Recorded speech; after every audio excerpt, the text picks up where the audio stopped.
photography has so many different languages. I'm never really very good at sticking to one. I'm always sort of teasing out the possibilities of how it might come against certain understandings and limits of the medium.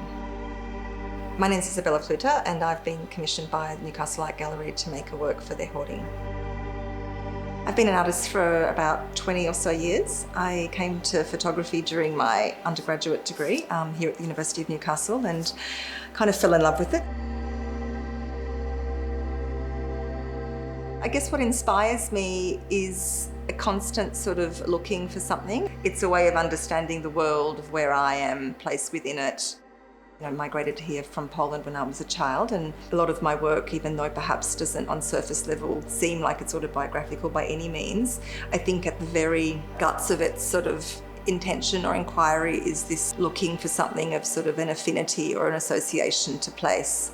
And so that kind of pursuit is really sort of what it returns to all the time.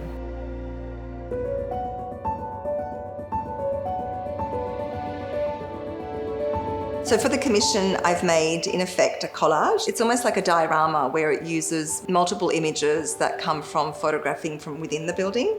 I was really lucky to be able to be one of the last people, I think, to be able to enter the building with my camera and spend some time there when it was dark. And I actually insisted that we had the lights off during the filming. I really wanted to experience what that space was like, in effect, when it was sort of sleeping.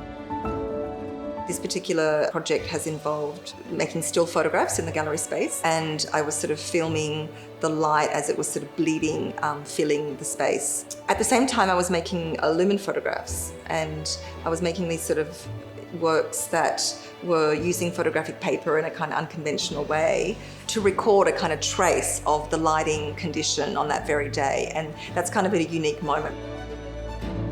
The Laman photograph is this really interesting way of working with photography, because this paper comes out of the box and in that moment it's fogged, so it's actually useless in terms of making anything accurate and legible photographically. When you put an object on the paper, it blocks light from exposing an area. But in this instance, there isn't an object, there is just light. So it's the shadows that are blocking the light. So therefore there's these long shards of shadow and light on the image. The photographic paper is able to self-expose, it almost self-develops. I was very aware in making the work that there was two passages of encountering the work, either walking past or driving. So I was really interested in creating this conscious sort of way of looking at something with close proximity and then at distance. The building and this sort of transition that it's undertaking is really interesting, and the way that it, as a space, has an energy that is almost a collective energy that people hold in, the City of Newcastle, but also people that, know the gallery well.